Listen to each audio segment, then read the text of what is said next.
Nakailan na siyang pasok lahat sa kailangan ni Yay Miko. Crit rate is 6.6%, crit damage is 17.1, so almost 30 na 16.3%. Yan, check natin ulit kasi parang lahat meron kang attack eh. Ito wala. Check natin ang kanyang pieces. Nice! Yan crit rate 12.1%. Stats mo para ma-sacrifice ng konti yung sa HP. Pero for stats-wise, with sit good. Magdadala ng crit damage ito eh. Pero again, considering na naka-aminoma pa siya, ang ganda na ng crit ratio dito. Natin eh. Pasok siya sa lahat eh. So, weapon ang ating recommendation for Ayaya. HP, panalo yung HP dito ni Ganyu, level 90. Attack is 1.6, okay. Def is 869, Elemental Mastery. Ay, nagbabalik Inazuma ka ba? Completing Inazuma map? Ayan, 1k HP ka na pag tinanggal natin to. Pag pinalitan natin ng ibang HP goblet. Sands. Uy, Denzo Gaming, magandang gabi. Hello, hello. Okay. Good siya dito. So, ano pala to? Sub-DPS. Sub-DPS Gene. Pero, ER okay lang din yan. Dahil reliant naman si Nuvelet sa charged at Gio ka. Kasi maganda yung uptime ng burst, tapos lahat yan madadala din dun sa madadala din yan lahat. Yan, welcome sa mga raiders. Salamat sa pagsama kay Bar. Confirmed na siya. Nakita ko lang siya sa mga sa mga pages eh, pero wala pang nilalabas yata sa I think galing 'yon sa Discord. Din. 'Yun lang muna. Pero again, kasi kung bababa ka ng 4271, wag na. Kasi sobrang baba na nung 8. Ang full GTA pure skill lang na ina-ups. Gabi. Another dimension ba to, quiz percent na 40 or 30% na crit damage. Sobrang ganda nan. Sobrang ganda kapag nakuha mo yan pareho. Def lang or Geo? Husk or Husk set red horn? Possible, quiz? Hybrid dito, tapos kasi yung normal niya is may bonus na, tapos ang ganda pa ng attack, nasa 2,000 yung attack niya eh. Yun, it's either mag full defender ko sa kanya or sub-DPS support para sa sa 10, sa skill, okay? Double crown para kay Birth dyan is magamit to sa kanya. Yan, yung Black Sword. Yan. Kahit paano naman nakaka 20k pa rin to kapag hindi ka pa nag-aabis. 10-3. Good uptime ng para sa burst niya, pero siya naman is heavily reliant din dun sa charge attack. Yun, meron naman ka ng 175 plus, ilan yung ER natin? 55? 55% pa yung sa sands. Sana tumagal ako. Marami kang hahabulin. Anong version ng HSR ngayon? Yaimi ko ba G-litan ng pwedeng pangsamantagal. Pwede siyang pangsamantagal.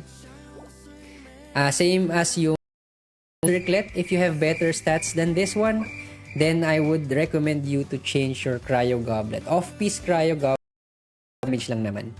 Yun. Pero again, ma-cover up kasi ni Elemental Mastery nung Elemental. Wala na tayong magagawa dyan. Skip tayo ng goblet. Yung circlet natin, ito yun. Crit rate 14%. Nice. Flat HP. Yan, good pa rin to. So, okay pa rin tayo dito. Feeling ko magiging team niya dito is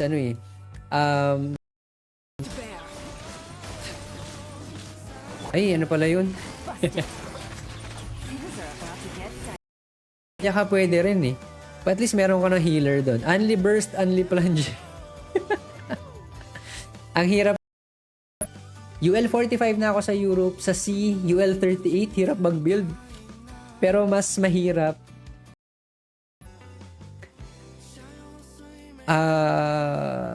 Yung 4.7. Tricky talaga siya. Tricky yung 4.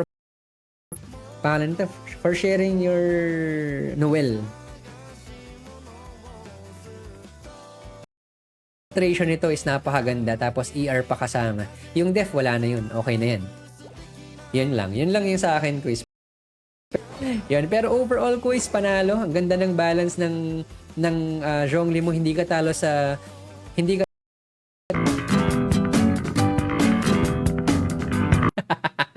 Alam mo maganda yung proto. Hindi siya So hindi siya affected dun sa elemental weakness. Kaya Chinese. Pero ang Tok is considered as 'di ba? Sabi ni Ken. Desperado magka-C6 Setos. Lalo ng 3 Chloride. Grabe swerte naman, naubos na nadaanan natin. Sana magkaroon ng support na nag-i-infuse ng Geo. Yung parang kay Candice na may Hydro Infuse. So, since naka 5 piece ka naman, pwede kang mag-try na palitan yung Anemo Goblet. Ayun. What time is it? 31. 45 CV. Nice. 45 CV. Ito si Furina. Yan. Para ma-inspire dun sa mga Furina. Sito din. Co-streamer din natin si Denzu, mga quiz. Please do check him out. Co-streamer natin for Genshin Impact. Kung kailangan nyo ng mga advice for... Again, hindi rin ako malas Hindi ako malas sa Wuthering Waves kasi panalo pa ako doon. Yun nga lang laging hard. Kaso may gala kasi ako tomorrow kaya kailangan ko na rin mag-end ng stream. Ayun, pang level up ng Echoes tsaka pang tune.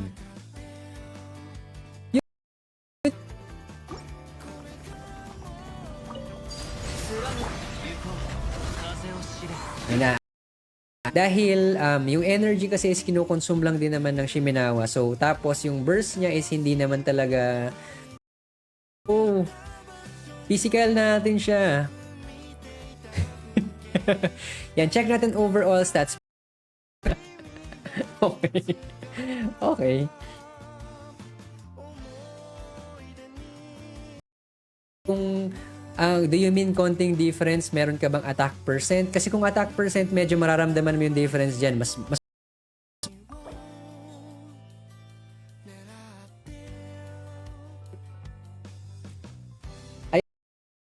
yan, pero check natin ang kanyang pieces.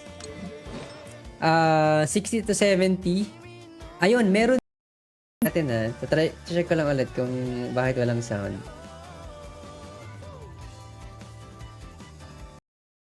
Yung sa kasi maganda yung EM niya dito kasi lahat nung sa niya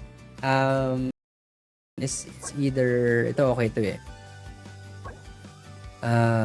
dito is okay din.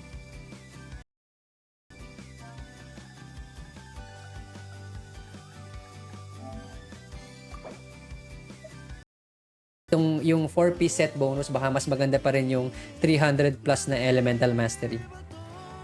Yan, sabi ni Kuya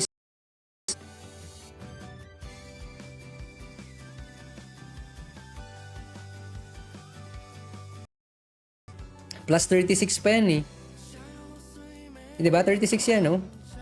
So 100 gusto ko nang patulan yung TCG, may Primos din dun kaso mas nade-drain ako dun. Hindi piece attack. Tingnan natin kung anong overall stats niya. Attack sense to, akala ko naka 40 CV with 10.5% attack tapos def at 5.1%. So okay na yung def dyan. Good HP tapos ER pa niya is more than 160% which is the ideal ER para kay Furina. So maganda na rin yung viewer per stream tayo, quiz. Yun, para yan, attack is 5.8%, crit damage, good, 21.8%, crit rate, okay din dito, nag-roll pa ng isa at 7. Yun, pero for attack kasi, wala ka rin naman ibang paggagamitan din ng attack unless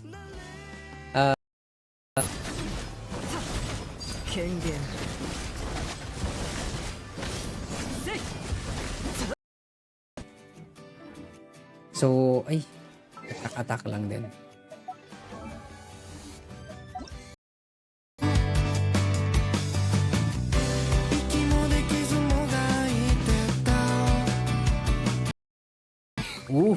Okay, okay.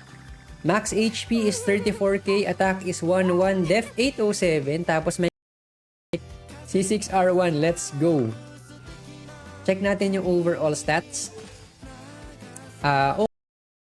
Pero again, pang nuke damage din kasi siya eh. 100k. 124k. Ay, 120k para sa... Wala ako, hindi ako magaling mag-build ng ganyan. Uh,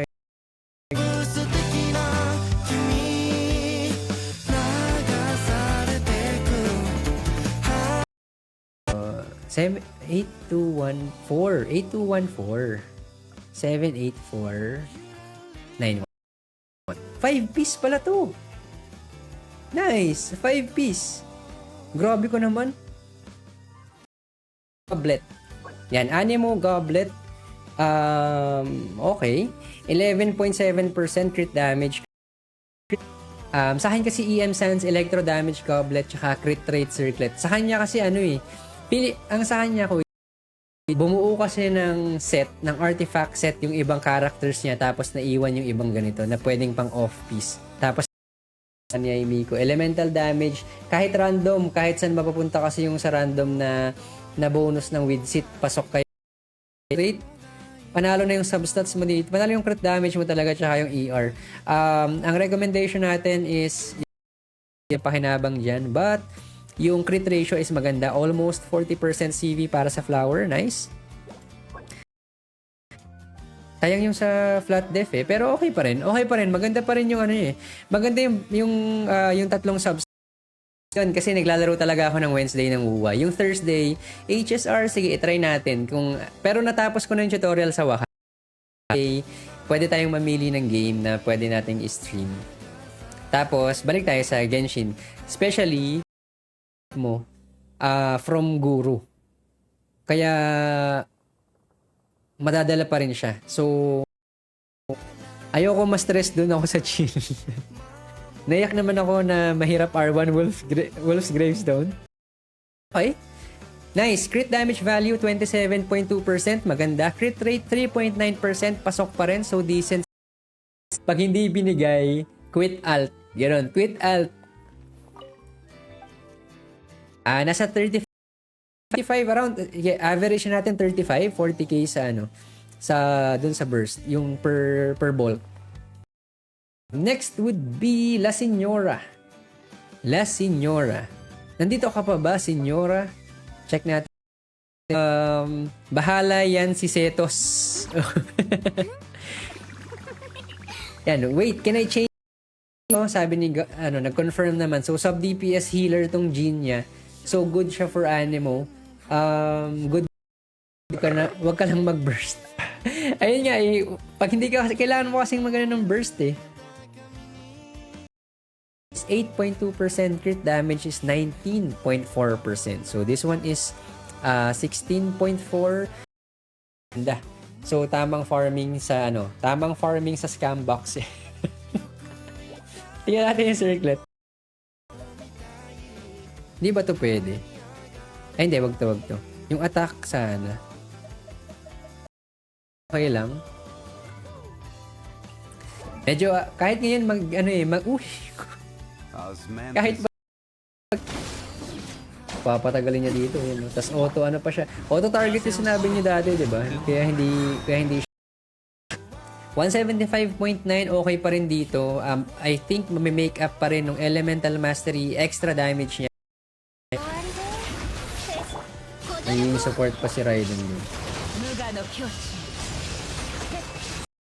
Crit rate kasi din ng crit rate din kasi yung ascension stat ng Furina, tama ba? Kung hindi ako nagkakamali sa Not for today, okay? I hate Ganyu. Okay. Yan, max HP is 16, 'di ba? 16k for level 90. Def is 651. K per strike ko. Pero 30k per strike, pero yung burst niya, ano yung burst niya, yung per lightning, per bolt damage mo, yes. Tsaka dun sa consistency, parang bibilangin mo na lang 5 out of 10 or na yung 170. Dito lang siya. Yung dito lang po is yung pagpapataas kasi dito sa ER is para dito. Dito sa... Well, hindi rin eh. Sasabihin ko sana relatable pero crit damage mo is 28%.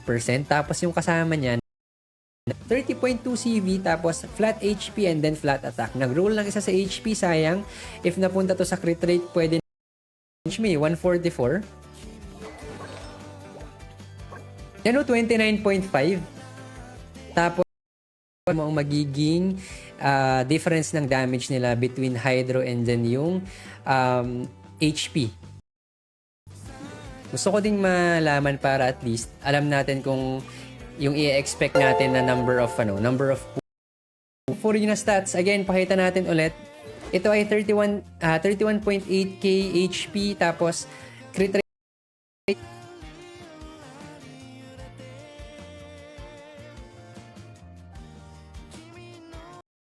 So nga lang yung isang account na wino-work namin is binalik namin sa Marichusei. Pero yung 2-piece niya na more attack 2-3 kung 2-5, di ba? 2-5 attack, panalo yan. Sobrang ganda. Mamaw na nga dito eh. % pa rin. Maganda yung rolls dito sa ER. Yung crit damage is 7%. At least may crit damage pa rin. Natin yung last before tayo mag-try. Pero feeling ko babalikan natin tong goblet na to. Dahil over 250 na sa 273 peso. Kasyang-kasya yan, oh. Nagtitake effect ba yung passive niya or for pyro beings lang siya? Thanks for the follow. Rydage. Yan, circlet. Grabe. Akala ko ito pa rin yun eh. Crit rate is 31%, crit damage 27.2%, elemental mastery 40 HP, tapos ER na 30. Yung nag-flex ng Zhonglin niya kanina, nakalimutan ko kung sino eh. Yun, pwede yun. Kapag naka-Geo Infusion, panalo yun.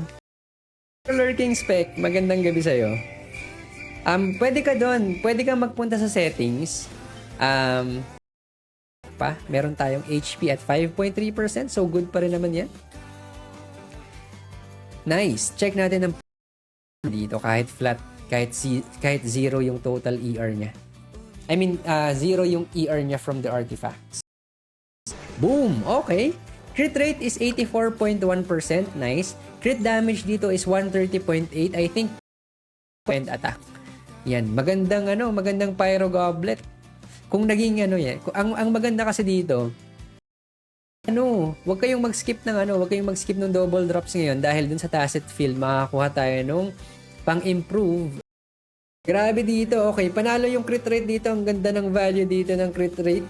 15.9%. Crit damage 6.2 point ni Ganyu or natitrigger lang siya sa pyro beings. Yun ang hindi ko sure eh. HP attack is 1.8, def is 1,080, elemental mastery 35. Check natin yung talents niya. Yan, pero check natin yung pieces niya. For the flower, magagandang flower, magagandang pieces na nakita natin kanina. Laging may 11 points. Sa standard, yan, 10 sa limited, then 10 sa weapon. Patch reward siguro yun. Yun yung sabi eh. Yun yung sabi sa pero ang ER Sands definitely improvable. Crit rate is 6.2%. Crit damage is 14.8%. At least meron siya. Panalo. Nice. Yan, check natin yung pieces. Yan. Ay.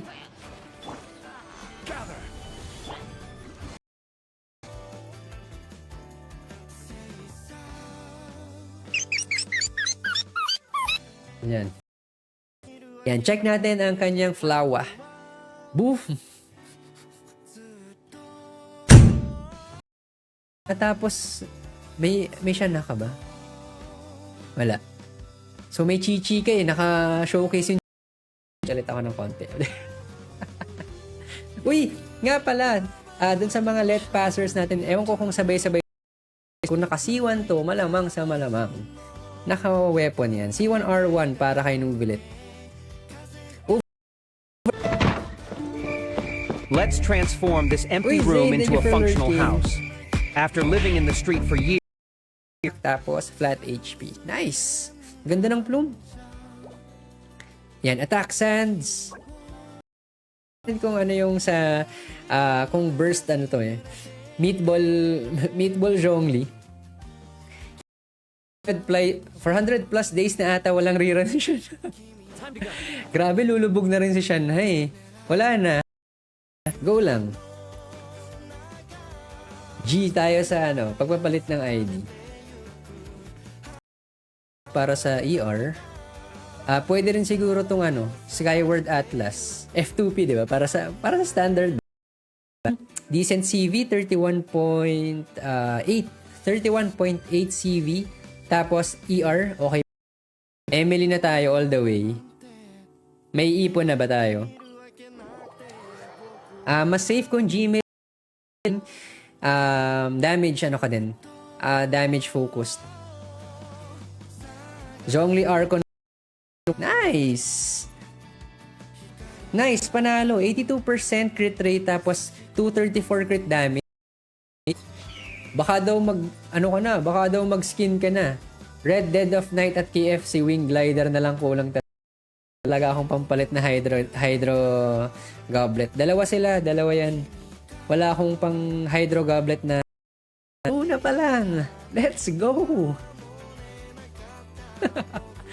3.1% crit signature. Ang daming flex ngayon. Medyo madami ngayon. Hindi kasi Friday din di ba? Marami tayong flex kapag Friday. Mono Geo kasi yun kaya hindi mo siya masyadong mararamdaman yung energy. 25 crit damage lang mawawala sa kanya.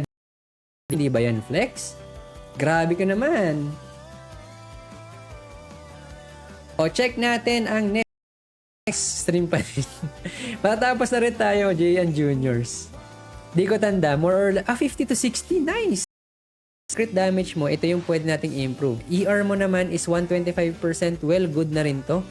Makakabuo na rin elemental mastery, pero I don't think na sobrang laki ng difference yan, pero mararamdaman mo pa rin yung elemental.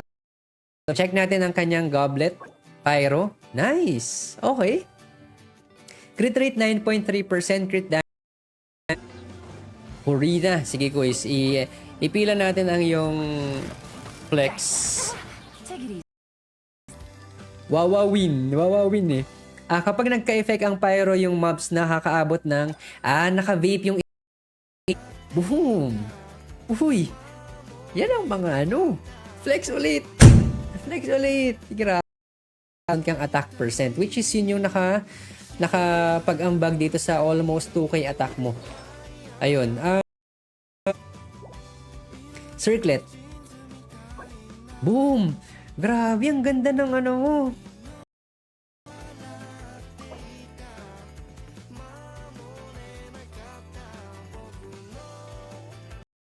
Is no problem. Crescent Gaming, magandang gabi. Murloc mo.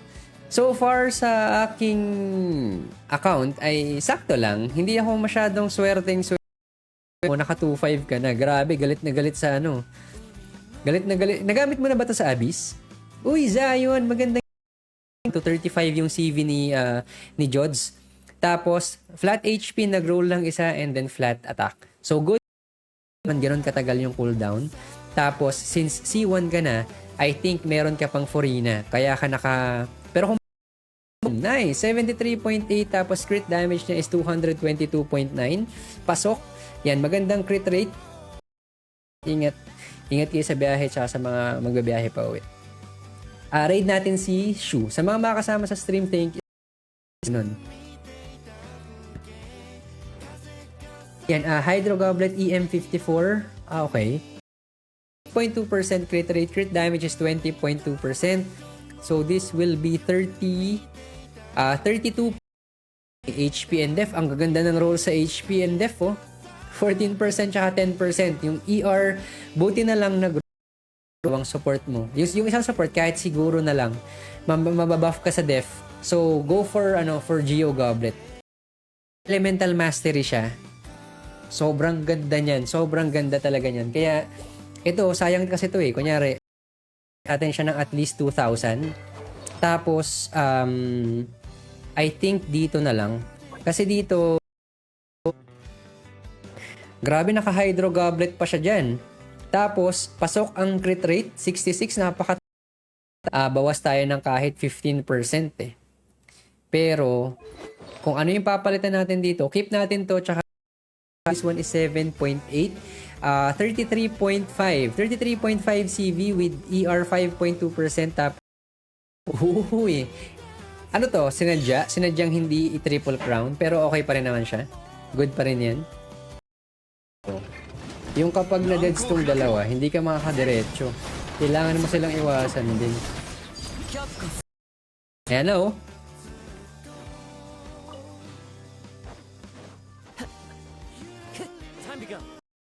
And check natin yung Ayato mo, quiz.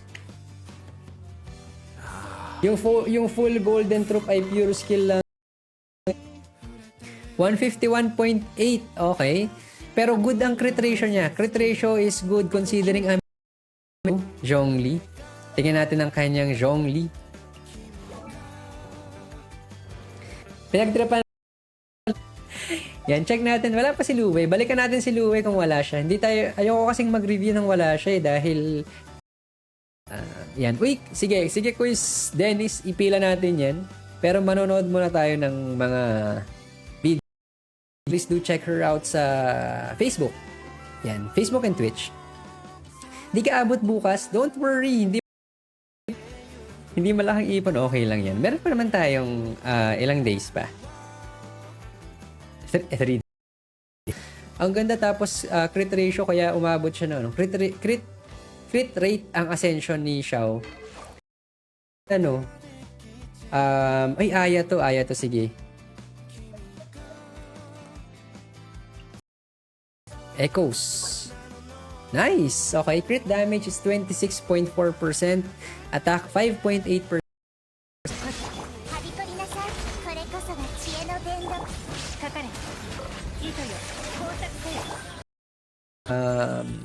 Artifacts. Yan, golden troop. Okay. Nag-uuwa ka ba? HSR sa Wednesday.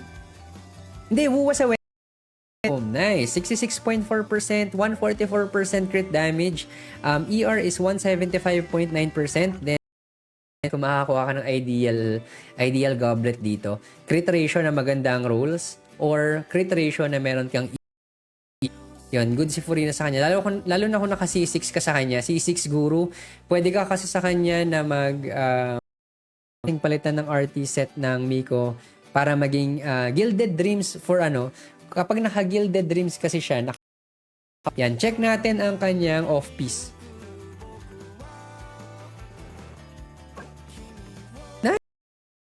15.9%, so 31.8 plus 13.2% crit damage, 31. Alam pa paano i-build. Attack quiz, attack electro. Ayan, nakaabot si AG ng flex.